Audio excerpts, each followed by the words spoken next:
tardes, ¿cómo están el día de hoy? Espero que muy bien, que todo esté fluyendo en sus vidas y en sus casas y en sus trabajos y en sus labores diarias de manera excelente. El día de hoy pensaba yo darles la cápsula de buzón tributario. Sin embargo, creo que es importante tener un antecedente de la revolución tecnológica e informática que nos ha generado la actual situación, y después de ese antecedente veremos la parte de firma electrónica y sellos, y posteriormente veremos lo de buzón tributario. Es pues que a finales de los 80s, por ahí de 87 a 91, se empezó a desarrollar en el país, no en el mundo, en el país el desarrollo tecnológico informático a gran escala. Empresas como AT&T, en México Printaforum, empezaron a desarrollar los ordenadores de casa, ordenadores muy pequeños que tenían capacidad de 20 gigas y un disco extraíble de 5 1/4. Con este paso a la modernidad, nace derivado de una necesidad informática y de un crecimiento tecnológico importantísimo. Se empiezan a tener necesidades de comunicación con grandes datos, con grandes bancos de datos que no se tenían. Para 1991, 1992 empieza a desarrollarse públicamente lo que se conoció como la supercarretera de la información, y no era otra cosa que el antecedente del Internet. Y para conectarse, uno daba una dirección, empezaba a sentirse que estaba uno en un laboratorio espacial y empezaban a generarse ruidos raros, ¿no? Y como si fuera una cuestión de satelital o del espacio, o el sonido del espacio, del aire. Vayan ustedes a saber qué era. Los que se dedican a la tecnología nos los podrían explicar, y que vivieron esa época. Y se lograba uno conectar, y una vez que se conectaba hacía alguna pregunta de la base de datos que hubiera, y se tardaba mucho en responder. Pero a partir de ahí nació la eficiencia de la comunicación. Paralelamente, perdón, pero hoy me vine a tomar una limonada y hay un poco de ruido. Empezaron a generarse estas medidas de comunicación de manera mucho más eficiente y efectiva. Paralelamente se empezaron a utilizar los ordenadores como programas de datos, ya sea de cálculo, como lo que hoy es el Excel, que antes era el Lotus 123, el WordStar 2000, que hoy es el Word en las diferentes versiones, y empezó a facilitar la vida de todas las empresas y personas que empezaron a trabajar con estas utilerías. Imagínense que para hacer un libro se hacían originales mecánicos, se capturaba a máquina, y esos textos se pasaban en grandes hojas, en marcos, y se sacaban negativos y se denominaban originales mecánicos, y de ahí se iban a la impresora. Hoy no, hoy de la computadora se manda la orden al centro de impresión y se editan las páginas completas ya para su impresión y cortado. Bien, por ahí de esa época y un poco antes, por ahí de 1992-93, el Servicio de Administración Tributaria comenzó con la idea de que se deberían de cumplir las obligaciones por medios digitales, y también nació la época donde se pretendía controlar las ventas de los contribuyentes a través de máquinas registradoras de comprobación fiscal. Las máquinas registradoras de comprobación fiscal supuestamente tenían una memoria fiscal inviolable, y se obligó a que los contribuyentes menores las adquirieran, tuvieran que pagarlas, y jamás fueron auditables. La verdad es que era muy limitado todo eso, tanto para el contribuyente como para la autoridad. Pero era el antecedente de lo que hoy tenemos en la revolución informática tecnológica, y que les voy a citar.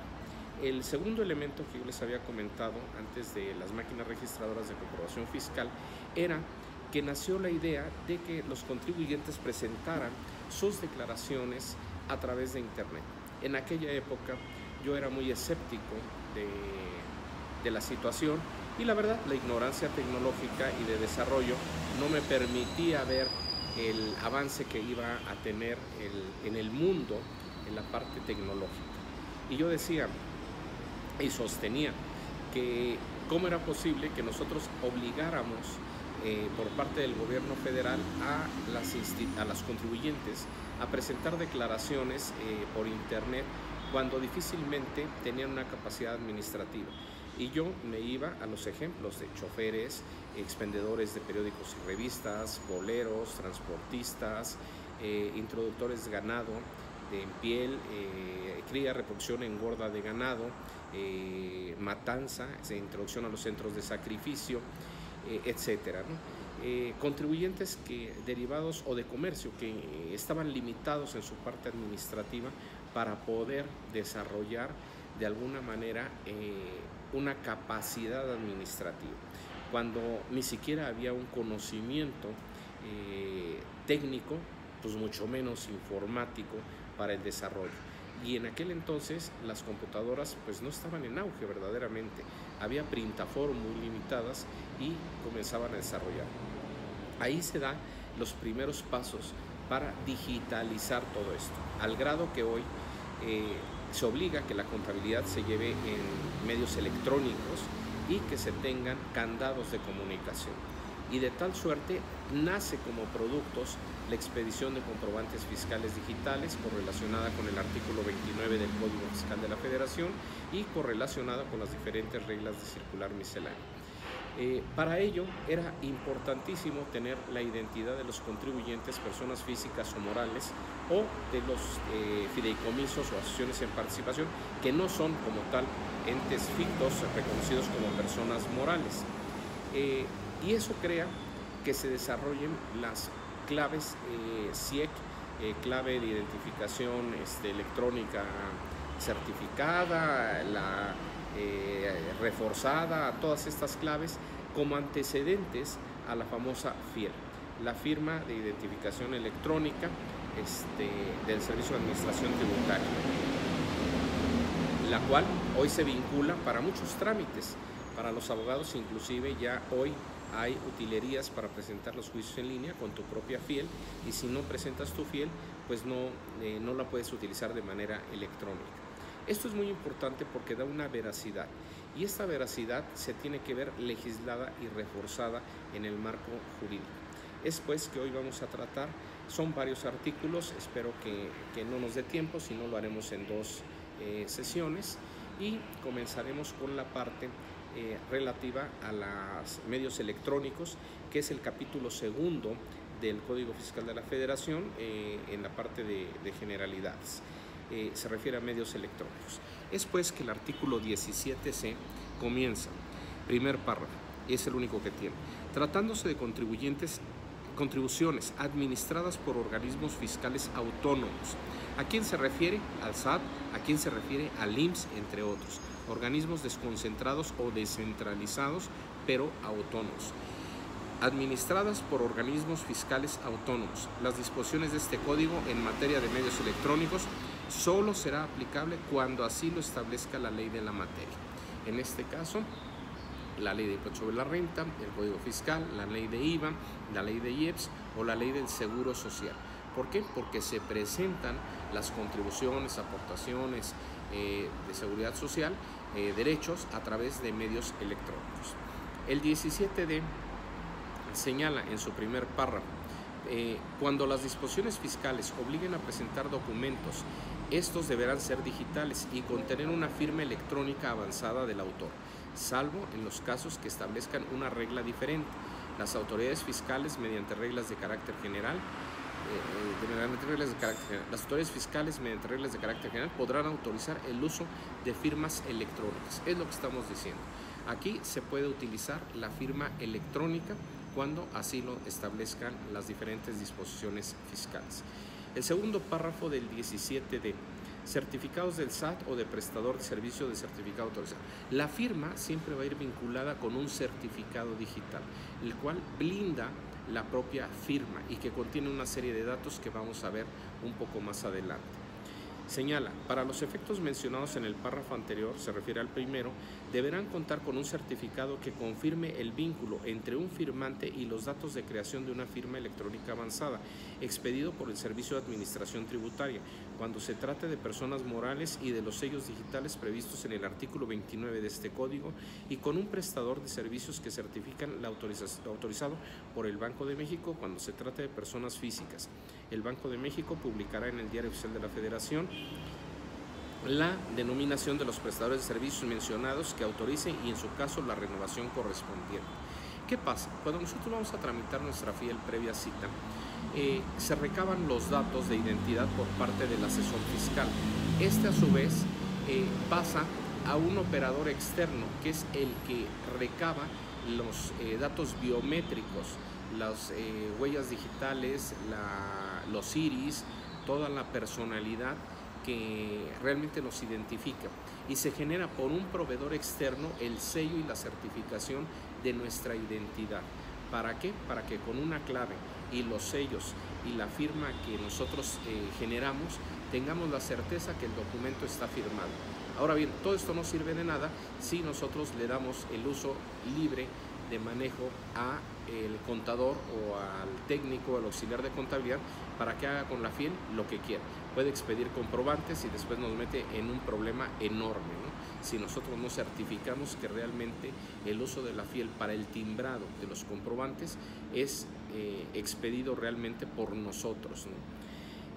Aquí se va a vincular todo esto que les llamo los biométricos con toda la forma de que los biométricos son generados por un ente externo certificado por Banco de México junto con el Servicio de Administración Tributaria.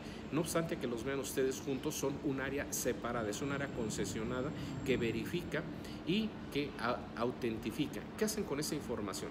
Esa información se va a encriptar y se va a resguardar. ¿Para qué? Para cuando sea necesario por alguna autoridad federal y que tenga la competencia para investigar estos datos, se puede extraer. Efectos de la FIEL en los documentos digitales. Los documentos digitales, una firma electrónica avanzada amparada por un certificado vigente, sustituirá a la firma autógrafa del firmante, garantizará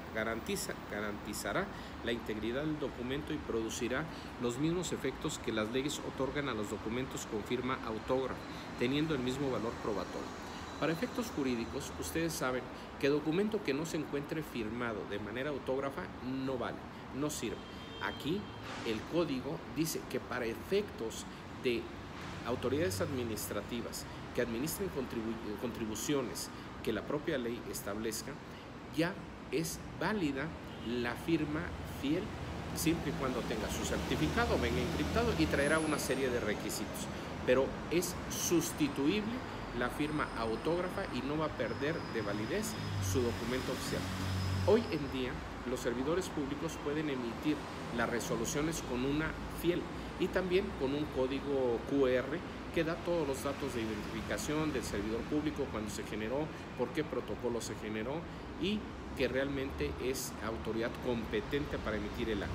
De tal suerte, y como yo les hablaba de la simetría en materia fiscal y en materia administrativa, se tiene el espejo. También el contribuyente ya puede promover con su propia FIEL. Concepto de documento digital. Estamos hablando de conceptos que tienen un candado digital y por lo tanto se convierten en un documento digital. Ya no requieren el impreso, el sello, la firma autógrafa. Con la pura cadena digital es más que suficiente.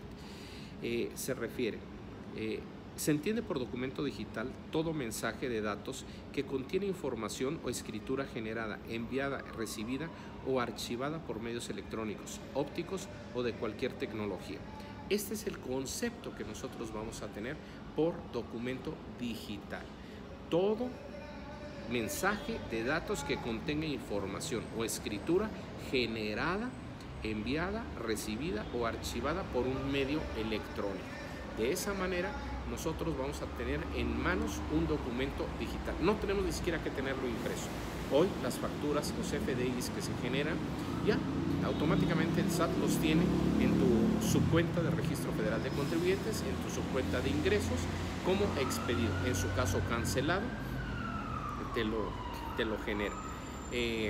Y los gastos que tú recibes también Por eso es que solamente cuadran la contabilidad que tú generes contra tus comprobantes y ellos pueden prellenar.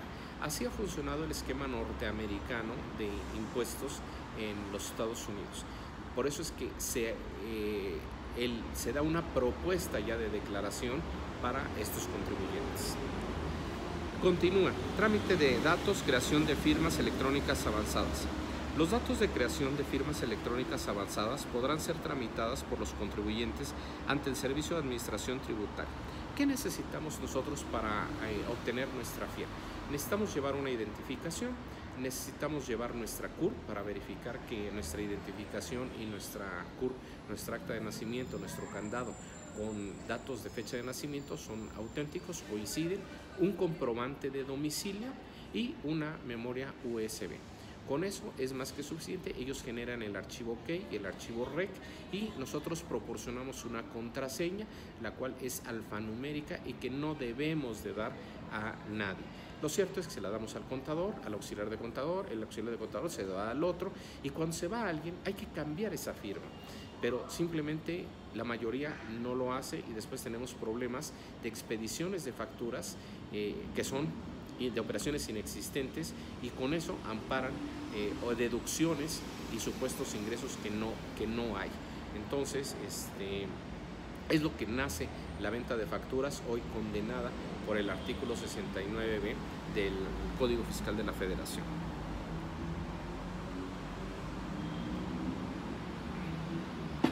Continúa.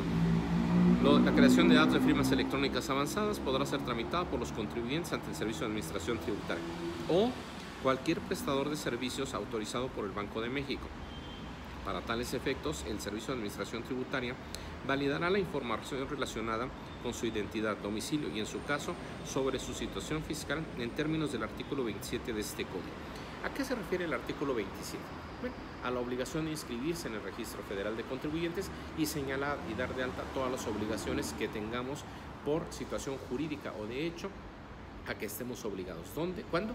Dentro de los 30 días siguientes a aquel en que se dé esa situación jurídica o de hecho que nos obligue a tener esa obligación dada de alta. De no hacerlo, la autoridad podrá negar el otorgamiento de la firma electrónica avanzada. El Servicio de Administración Tributaria, mediante reglas de carácter general, podrá establecer los documentos y el procedimiento para validar la información proporcionada por los contribuyentes. Siguiente párrafo. Cuando los datos de creación de firmas electrónicas avanzadas se tramiten ante un prestador de servicios certificado diverso al Servicio de Administración Tributaria, se requerirá que el interesado previamente comparezca personalmente ante el Servicio de Administración Tributaria para acreditar su identidad. Esto es obligatorio. Tú tienes que presentarte definitivamente de manera presencial ante el Servicio de Administración Tributaria para obtener tu fiel. En el caso de las personas morales, ¿qué pasa? Tiene que acudir el representante, el apoderado legal, para acreditar su personalidad de la empresa ante el propio Servicio de Administración Tributaria. Aquí nace una pregunta. ¿Qué pasa con un menor de edad que no tiene capacidad de ejercicio, pero es obligado al pago de contribuciones federales por ingresos que percibe? Y vamos a poner un ejemplo. ¿Qué pasó con Luis Miguel, el artista Luis Miguel o cualquier artista que haya desde joven empezado a generar ingresos y por lo tanto esté obligado al pago de contribuciones federales porque obtiene ingresos y está obligado a expedir comprobantes? Bueno, una parte es que lo haga la empresa y la empresa tendrá socios y el socio, él no tiene capacidad de ejercicio, pero tiene capacidad de goce. Él puede ser titular de derechos y obligaciones, pero no podría ejercerlos por él mismo. Ustedes recordarán específicamente en el caso de Luis Miguel, se metió en un problema muy serio por adeudos fiscales. Contribuciones que derivaron desde que era niño, pero trabajaba, yo no sé si explotado o no, el joven trabajaba, un joven muy talentoso y generaba riqueza, generaba ingresos. ¿Qué pasaba ahí? Bueno, para eso tiene un tutor o tiene un representante legal. Salvo este caso en específico, el menor podría obtener un certificado, pero a través del tutor o del representante legal o que ejerciera la patria potestad. Caso diferente, Cuando fallece alguien y tiene obligaciones, ejemplo, arrendamiento, ¿quién va a responder por las contribuciones derivadas de los ingresos por arrendamiento? La sucesión. El albacea va a tener que responder y tendrá que obtener su fiel para que en nombre de la sucesión cumpla con todas sus obligaciones fiscales. Entonces, serán las únicas salvedades en que no puedan presentarse personalmente el muerto o el menor de edad con su tutor ante el Servicio de Administración Tributaria. En ningún caso, los prestadores de servicios de certificados autorizados por el Banco de México podrán emitir un certificado sin previamente cuenten con la comunicación del Servicio de Administración Tributaria, de conformidad con las reglas que al efecto se expidan. A su vez, el prestador de servicios deberá informar al Servicio de Administración Tributaria el código de identificación único del certificado asignado al interesado. Esto superó con mucho lo que nosotros conocemos como la CURP. La CURP era un documento de identificación único poblacional. Ahora la FIEL ha rebasado totalmente esos registros y esos controles de manera informática para control de las obligaciones y misma que se lleva a otras áreas de la administración pública. Es pues que la tecnología nos alcanzó, nos rebasó y estamos muy en pañales porque futuramente solamente con el iris o con la huella digital podremos hacer muchos trámites sin necesidad de estar generando una clave, porque toda la base ya estará en la nube y controlada por los gobiernos no nacionales sino mundiales. Trámite de la FIEL mediante representante, es un poco lo que yo les comentaba.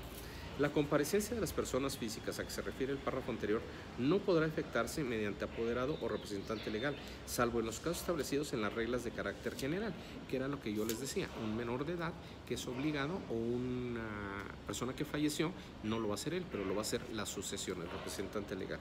Únicamente para los efectos de tramitar la firma electrónica avanzada de las personas morales de conformidad con lo dispuesto del 19A de este código. Se requerirá el poder previsto en dicho artículo. ¿Qué pasa en materia fiscal federal? En materia fiscal federal no se permite la gestión de negocios. Aquí no hay coyotes, aquí no hay gestores, aquí no hay tramitólogos. Aquí el contribuyente debe de presentarse, aquí el contribuyente debe presentar su promoción, aquí solamente con poder suficiente y bastante para pleitos y cobranzas y actos de administración podrá acudir ante las autoridades fiscales. No se permite la gestión de negocios. Es que es mi compadre y le vine a hacer el favor para que presente la declaración.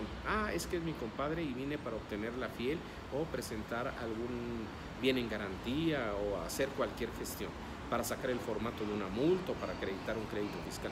No se permite la gestión de negocios. Ustedes tienen que llevar su poder original con una copia y una copia de su identificación, porque hay un registro también de las citas que se llevan ante recaudación, ante auditoría, ante servicio al contribuyente. Siempre tienen que acudir con su poder y el poder debe ser protocolizado ante un notario o en su caso por un corredor público, alguna autoridad que tenga fe pública para la expedición de esa representación.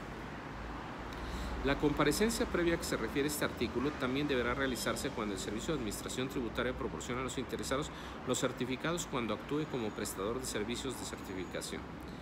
La reserva de los datos de identidad. Los datos de identidad que el Servicio de Administración Tributaria obtenga con motivo de la comparecencia formarán parte del Sistema Integrado de Registro de Población, de conformidad con lo provisto de la Ley General de Población y su reglamento. Por lo tanto, dichos datos no quedarán comprendidos dentro de lo dispuesto del artículo 69, la secrecía, y el 18 federal de transparencia y acceso a la información pública gubernamental. Bien, sigue un siguiente párrafo, vigencia de los certificados. Para los efectos de los certificados tendrán una vigencia máxima de 4 años. Anteriormente era de 1 o 2 años, ahora son de 4 años la vigencia de los certificados.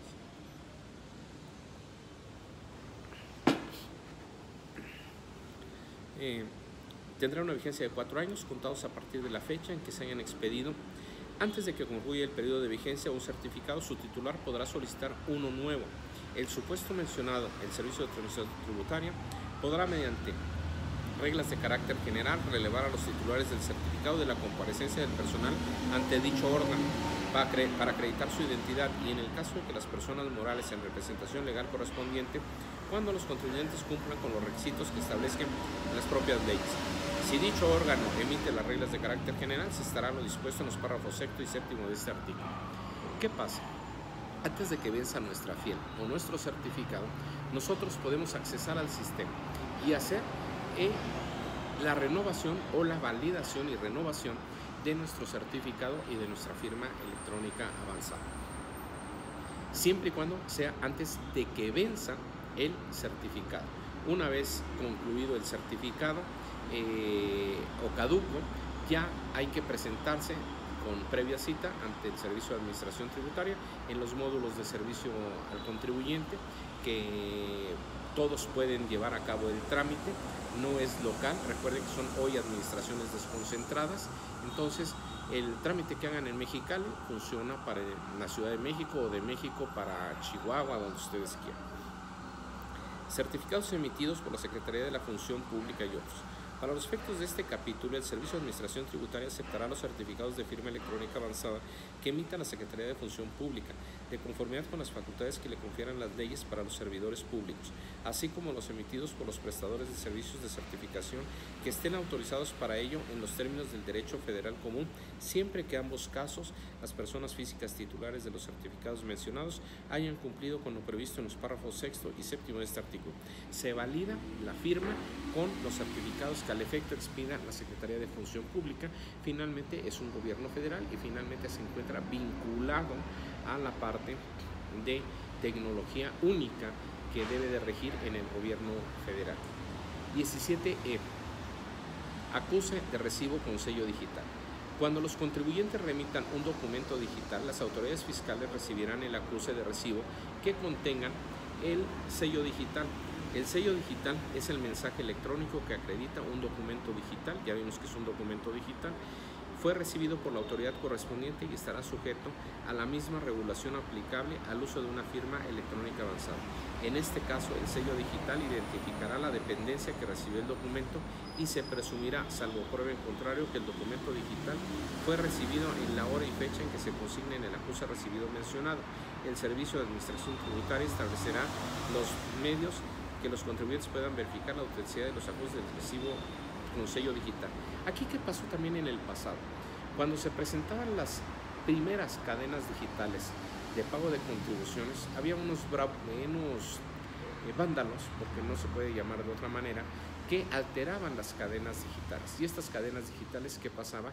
Suplían los datos consignados en la parte superior y así generaban supuestas declaraciones con saldos a favor que no existían, y la autoridad llegó a devolver contribuciones federales porque no los verificaba con su cuenta única y en su base. Simplemente se refería al cotejo y al análisis del acuse de la declaración presentada con esa cadena y presumían como válido ese acuse con esa cadena, y había quienes generaban un algoritmo para desprender que los datos coincidieran con la cadena que se manejaba, simplemente modificando los datos, y la autoridad decía: es válida, el saldo a favor es válido y por lo tanto te lo devuelve. Recordarán que en un principio les hablaba de la mesonería de la federación, que eran cheques a cargo, a favor más bien de la tesorería de la federación, donde se pagaban contribuciones y realmente no se pagaban, se depositaban en una cuenta de mesonería de la federación en lugar de tesorería de la federación. 17F. Servicios certificados de firmas electrónicas avanzadas que podrá proporcionar el SAT. El Servicio de Administración Tributaria podrá proporcionar los siguientes servicios de certificación de firmas electrónicas avanzadas. Fracción primera: verificar la identidad de los usuarios y su vinculación con los medios de identificación electrónica. Segundo, comprobar la integridad de los documentos digitales expedidos por las autoridades fiscales. Tercero, llevar los registros de los elementos de identificación y de vinculación con los medios de identificación electrónicos de los firmantes y, en su caso, de la representación legal de los firmantes y de aquella información con lo que haya verificado el cumplimiento de fiabilidad de las firmas electrónicas avanzadas y emitir el certificado. Cuarto, poner a disposición de los firmantes los dispositivos de generación de datos de creación y verificación de firmas electrónicas avanzadas o sellos digitales. Quinto, informar ante la emisión de un certificado a la persona que solicita los servicios de las condiciones precisas para utilización del certificado y de sus limitaciones de uso. Sexto, autorizar a las personas que cumplan con los requisitos que establezcan en reglas de carácter general para que proporcionen los siguientes servicios. Inciso A, proporcionar información sobre los certificados emitidos por el Servicio de Administración Tributaria que permita a terceros conocer que el certificado fue emitido por el SAT. 2, inciso, apartado primero, que el certificado fue emitido por el SAT. Segundo, que se cuenta con un documento suscrito por el firmante nombrando en el certificado que se haga constar que dicho firmante tenía bajo su control el dispositivo y los datos de creación de la firma electrónica avanzada en el momento en que se expidió el certificado y que su uso queda bajo su exclusiva responsabilidad, por todo lo de transparencia de información también. Tercero, si los datos de creación de la firma eran válidos en la fecha en que se expidió el certificado, obviamente. 4, el método utilizado para identificar al firmante. 5, cualquier limitación de los fines o el valor respecto de los cuales puedan utilizarse los datos de creación de la firma o el certificado. Sexto, cualquier limitación en cuanto al ámbito o alcance de responsabilidad del Servicio de Administración Tributaria. 7, si se ofrece un servicio de terminación de vigencia de los certificados. Apartado B, proporcionar los servicios de acceso al registro de certificados. A dicho registro podrán accederse por medios electrónicos. Las facultades mencionadas podrán ser ejercidas directamente por cualquier tiempo por el SAT, pudiendo hacerlo en forma separada o conjunta con las personas autorizadas en los términos de esta fracción. ¿Quiénes son? Los de Banco de México, que fueron autorizados para la expedición de un certificado con todas estas verificaciones. Los particulares que acuerden el uso de la firma electrónica avanzada como medio de identificación o firmando de documentos digitales podrán solicitar al Servicio de Administración Tributaria que preste el servicio de verificación y autentificación de los certificados de firmas electrónicas avanzadas. Los requisitos para otorgar la prestación de dichos servicios se establecerá mediante reglas de carácter general que emita dicho organismo administrativo desconcentrado. Aquí son todas las reglas que tienen para que la firma electrónica sea expedida por el SAT o por alguna otra dependencia autorizada,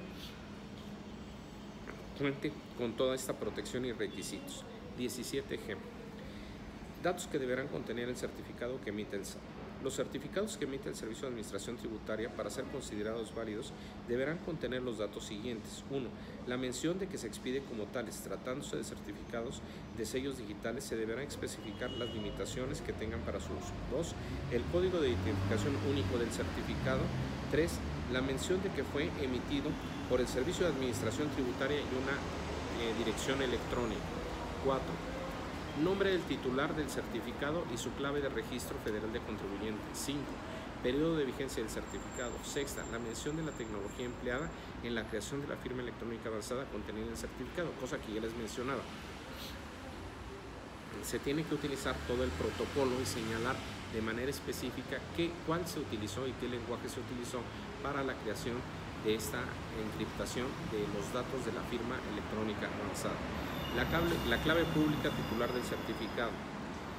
Cuando se trata de certificados emitidos por prestadores de servicios certificados autorizados por Banco de México que amparen datos de creación de firmas electrónicas que se utilicen para los efectos fiscales, dichos certificados deberán reunir los requisitos a que se refieren las fracciones anteriores, con excepción del señalado en la fracción tercera.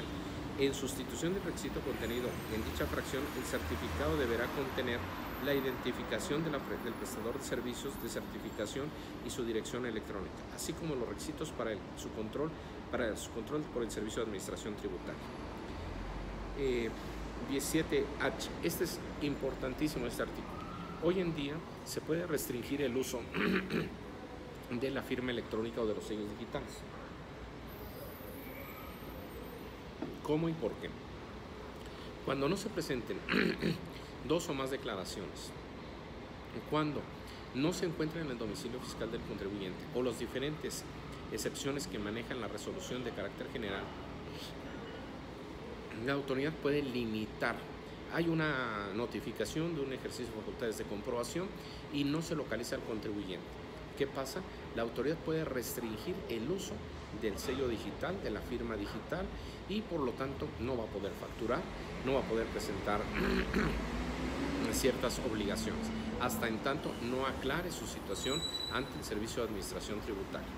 y por lo tanto pueden dejar sin efectos o suspender temporal o definitivamente los sellos. 17H. Los certificados que emite el Servicio de Administración Tributaria quedarán sin efectos cuando lo solicite el firmante de manera obvia, lo ordene la resolución judicial o administrativa. Tercero, fallezca la persona física titular del certificado, y aquí entra la albacea de la sucesión. En este caso, la revocación deberá solicitarse por el tercero legalmente autorizado, quien deberá acompañar el acta de defunción correspondiente. Se disuelvan, liquiden o extingan las sociedades, asociaciones y demás personas morales. En este caso, serán los liquidadores quien presenten la solicitud correspondiente. Quinto, la sociedad escindente o la sociedad fusionada desaparezca con motivo de la escisión o fusión respectivamente. En el primer caso, la cancelación la podrá solicitar cualquiera de las sociedades escindidas. En el segundo, la sociedad que subsiste. Hablamos de escisión y hablamos de fusión.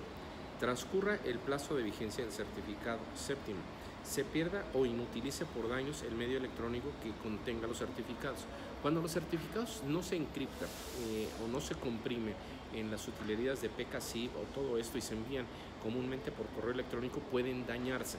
Entonces, cuando vayan a transferir estos certificados, siempre encriptenlos y de preferencia pónganles un código para poder abrir el mensaje.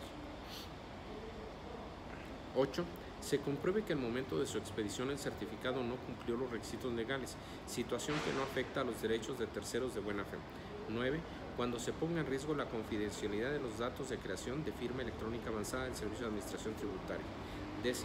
Se agote el procedimiento previsto en el artículo 17H bis de este código y no se hayan subsanado las irregularidades detectadas o desvirtuado las causas que motivaron la restricción temporal del certificado.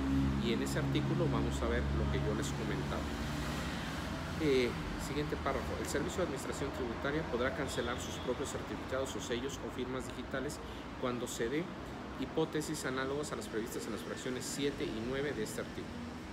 Revocación de los certificados. Cuando el Certificado de Administración Tributaria revoque un certificado expedido por él, se anotará en el mismo la fecha y hora de su revocación. Para los efectos de buena fe, la revocación de un certificado que emite el Servicio de Administración Tributaria surtirá efectos a partir de la fecha y hora en que se da a conocer la revocación en la página electrónica respectiva del citado órgano. ¿Esto por qué es tan importante? Porque si hubiera una cancelación del certificado y aún así hay facturación expedida, ¿quién va a ser responsable? Pues obviamente es responsable el tenedor de la firma o del certificado y pues simplemente va a responder por los ingresos acumulables que ampara el CFDI. Los contribuyentes a quienes se les haya dejado sin efectos el certificado de sello digital podrán llevar a cabo el procedimiento que, mediante reglas de carácter general, determine el Servicio de Administración Tributaria para subsanar las irregularidades detectadas, en el cual podrá aportar las pruebas que a su derecho convenga, a fin de obtener un nuevo certificado. La autoridad fiscal deberá emitir una resolución sobre dicho procedimiento en un plazo máximo de 3 días, contados a partir del día siguiente a él en que reciba la solicitud correspondiente. Aquí, ¿qué pasa? Se tiene que abrir un caso mediante buzón tributario dirigido al área de servicio al contribuyente y que se acredite, se solicite la reactivación del sello digital o en su caso que se aclare la razón por la cual fue suspendido. Ellos tienen 3 días para podernos contestar a título de que se suspendió el certificado digital. Cuando se haya dejado sin efectos un certificado de sello digital por la realización de conductas que resulten materialmente imposibles de subsanar o desvirtuar conforme al párrafo anterior, el Servicio de Administración Tributaria podrá, mediante reglas de carácter general, establecer condiciones y requisitos para que los contribuyentes estén en posibilidad de obtener un nuevo certificado. Bueno, se cancela, ya no puede haberse otra cosa más que una expedición de un nuevo certificado. 17H bis de la mano del 17. ¿Cuándo se da la restricción temporal de los certificados digitales? Tratándose de certificados de sello digital para la expedición de comprobantes fiscales en términos del 29, por Internet, previo a que se dejen sin efecto los referidos certificados, las autoridades fiscales podrán restringir temporalmente el uso de los mismos cuando 1. Detecten que los contribuyentes en un ejercicio fiscal y estando obligados a ello, omitan la presentación de la declaración anual transcurrido un mes posterior a la fecha en que se encontraban obligados a hacerlo en los términos de las disposiciones fiscales, o de 2 o más declaraciones provisionales o definitivas consecutivas o no consecutivas. Segunda, Durante el procedimiento administrativo de ejecución, no localicen al contribuyente o éste desaparezca. 3. En el ejercicio de facultades detecten que el contribuyente no puede ser localizado en su domicilio fiscal, desaparezca durante el procedimiento, desocupe el domicilio fiscal sin presentar aviso de cambio de correspondiente al Registro Federal de Contribuyentes, se ignore su domicilio o bien dentro de dicho ejercicio de facultades se tenga conocimiento de que los comprobantes fiscales emitidos se utilizaron para amparar operaciones inexistentes, simuladas o ilícitas. En este caso van a suspender y seguramente van a cancelar los sellos. Para efectos de esta fracción se entenderá que las autoridades fiscales actúan en ejercicios facultades de comprobación desde el momento en que realizan la primera gestión de notificación del documento que ordene la práctica domiciliaria. Cuarto, detecten que el contribuyente emisor de comprobantes fiscales no desvirtuó la presunción de la inexistencia de las operaciones amparadas de tales comprobantes y por lo tanto se encuentra definitivamente en dicha situación en términos del 69B, cuarto párrafo de este código. ¿Qué pasa aquí? Son las operaciones simuladas o inexistentes, que es la venta de facturas que realmente no se realizaron, no obtuvieron ingresos, pero se expidieron con el afán de tener una deducción indebida. Sexto, derivado de la verificación prevista en el artículo 27 de este código, detecten que el domicilio fiscal señalado por el contribuyente no cumple con los supuestos del artículo 10 de este código. Aquí tenemos un problema muy grave. Dice que no reúna los requisitos, pero ya analizamos el artículo 10 y en el artículo 10 vimos que sí se reúnen los requisitos porque es el asiento principal del negocio, pero no está en texto de ley, no está en código fiscal. Las limitantes de los criterios de vinculación que nos señalen que deben tener empleados en el domicilio, que señale que debe de tener un logotipo, que señale que tenga activos, que esté dado de alta en el Seguro Social. Toda esa parte de materialidad no lo establece el Código Fiscal, no lo establece el artículo 10, se establecen en criterios de vinculación y aquí nos dice para efectos del artículo 10. Pues es una manera muy vaga y simplemente la autoridad a su libre arbitrio pues está haciendo las verificaciones y puede decir para mí no reúne lo establecido en el artículo 10. ¿Por qué? Porque ellos traen toda una carga adicional de verificación y de elementos que no está establecido en el código. Dice 7. Detecten que el ingreso declarado, así como el impuesto retenido por el contribuyente manifestados en las declaraciones de pagos provisionales, retenciones, definitivos o anuales, no concuerdan con los señalados en los comprobantes fiscales digitales por Internet, expedientes, documentos o bases de datos que lleven las autoridades fiscales, tengan en su poder o a las que tengan acceso. Pues aquí es muy relativo. O sea, ¿para qué son todas las facultades de comprobación? Si simplemente tú con tu cuadre vas a suspender el sello de manera unilateral. Yo creo que esto es un exceso de la autoridad. 8. Detecten que por causas imputables a los contribuyentes, los medios de contacto establecidos por el Servicio de Administración Tributaria mediante reglas de carácter general registrados para el uso del buzón tributario no son correctos o auténticos. Bueno, ¿a quién le interesa tener el contacto de que le llegue el mensaje y leer el mensaje al contribuyente? No le interesa a nadie más. Entonces es absurda esta parte. Detecten que se trata de contribuyentes que no desvirtuaron la presunción de transmitir indebidamente pérdidas fiscales o por lo tanto se encuentran en el listado que se refiere el octavo párrafo del 69 bis. Lo mismo. Solicitud de aclaración. Los contribuyentes a quienes se les hayan restringido temporalmente el uso de certificados del sello digital para la expedición de comprobantes fiscales digitales por Internet podrán presentar solicitud de aclaración ante el servicio a través del procedimiento que, mediante reglas de carácter general, determine el SAT para subsanar las irregularidades detectadas o bien para desvirtuar las causas que motivaron la aplicación de la medida, en la cual podrán aportar las pruebas que a su derecho convengan a fin de que al día siguiente de la solicitud se restablezca el certificado. La autoridad fiscal deberá emitir la resolución sobre dicho procedimiento en un plazo máximo de 10 días contados a partir del día siguiente a aquel en que se reciba la solicitud correspondiente. Hasta en tanto se emita la resolución correspondiente, la autoridad fiscal permitirá el uso del certificado del sello digital para la expedición de comprobantes fiscales digitales por Internet. La resolución a que se refiere este párrafo se dará a conocer al contribuyente a través de buzón tributario. Es lo que yo ya les platicaba. Tienen ustedes que presentar su caso a través del buzón tributario y señalar que su certificado fue restringido, pero las razones por las cuales debe reactivarse y no debe estar suspendido.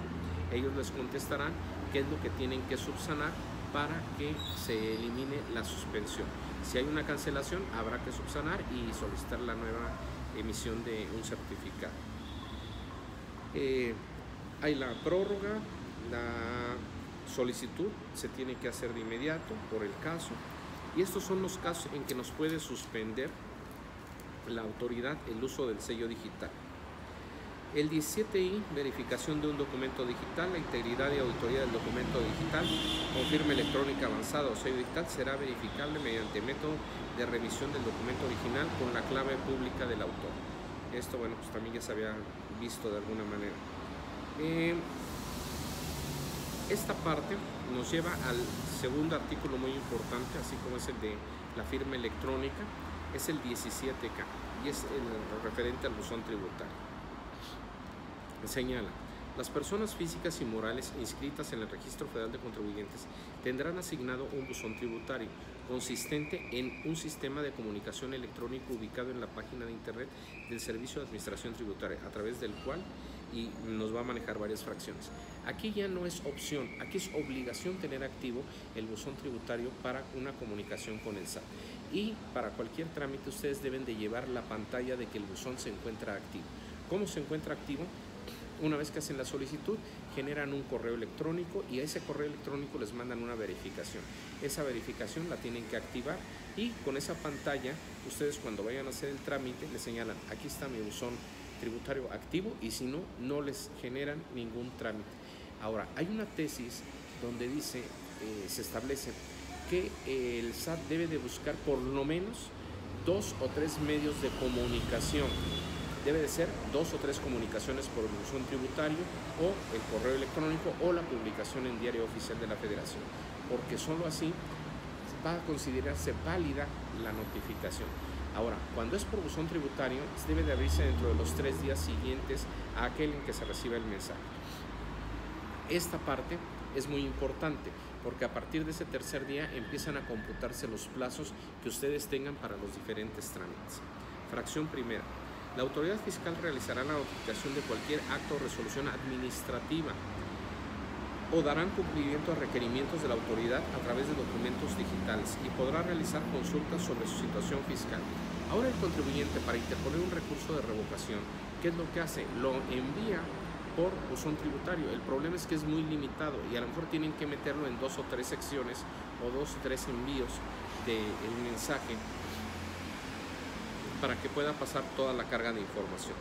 Los contribuyentes presenten promociones, solicitudes o avisos o darán cumplimiento a requerimientos de la autoridad a través de documentos digitales y podrán realizar consultas sobre su situación fiscal. Ustedes recordarán que la aplicación del PDF es muy pesada, pero pues hay que separarla hasta los CAS que nos permita para poder hacer el envío de la información.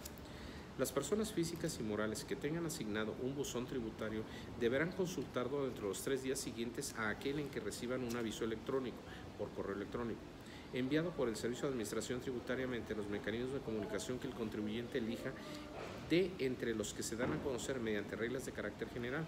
La autoridad enviará por única ocasión mediante un mecanismo elegido un aviso de confirmación que servirá para corroborar la identidad y correo y funcionamiento de este, que es lo que ya les comentaba. Habilitación del correo, registro y actualización del buzón. Para efectos de lo previsto en el párrafo anterior, los contribuyentes deberán habilitar el buzón tributario, registrar y mantener actualizados los medios de contacto, de acuerdo con el procedimiento que al efecto establezca el Servicio de Administración Tributaria mediante reglas de carácter general. En pocas palabras, es lo que yo ya les comenté, hay que generar un correo específicamente o un correo que verifiquen de manera permanente, porque llegan a la hora que sea, puede llegar a medianoche, en el día, en la tarde, y tienen que estar muy atentos a esa notificación. Hoy el Tribunal Federal de Justicia Administrativa, también los acuerdos, cuando ustedes señalan el proemio, también como medio de comunicación, aunque no sea un juicio en línea, utilizan ese mecanismo para hacerles de conocimiento los acuerdos que hay, un alegato, una admisión de demanda, un apercibimiento, y hay que estar muy atentos porque si no lo subsanan pueden perder el juicio simplemente por ello. Cuando el contribuyente no habilite el buzón tributario o señale mediante datos de contacto erróneos o inexistentes o bien no lo mantenga actualizado, se entenderá que se opone a la notificación de la autoridad. Podrá notificarse conforme a lo señalado en el 134, fracción tercera de este código, por estrados. 17L. Uso del buzón tributario por parte de autoridades de la Administración Pública Central y Estatal. Ese es un mecanismo ahí para notificación de las autoridades públicas. ¿Por qué es tan importante la FIEL y por qué es tan importante el buzón tributario hoy en día? Porque por eso podemos no darnos por enterados de una notificación, y si no tenemos una FIEL no vamos a poder contestar en tiempo y en forma para los que llevamos a cabo procedimientos contenciosos administrativos ante el Tribunal Federal de Justicia Administrativa, para sacar adelante a un contribuyente que tenga un crédito. En el caso de obligaciones normales de obligaciones, bueno, pues simplemente padrón de importadores, por ejemplo, del gobierno federal o otro tipo de situaciones, si no hay buzón tributario no va a haber comunicación como tal ante la autoridad fiscal. Son temas que tienen ustedes que estar estudiando continuamente, y sabemos que la tarea de ustedes es irse a las reglas de carácter general, que los invito a sigan estudiando y leyendo. Y les reitero, compren su compilación, su tabletón fiscal, porque viene correlacionado y pues les puede ayudar sobremanera para su estudio. Yo, como les he estado diciendo, utilizo la compilación fiscal de Thomson Reuters, de Fiscal. Ahorita las ediciones 2020, como ya salen del mercado, están con un gran descuento, están en 1000 y tantos pesos. Yo no llevo comisión, pero sí me agrada que nuestros escuchas estén muy enterados y con las herramientas para poder salir adelante. Espero que la cápsula del día de hoy les sea de utilidad. Compártanla con sus compañeros, con sus colegas.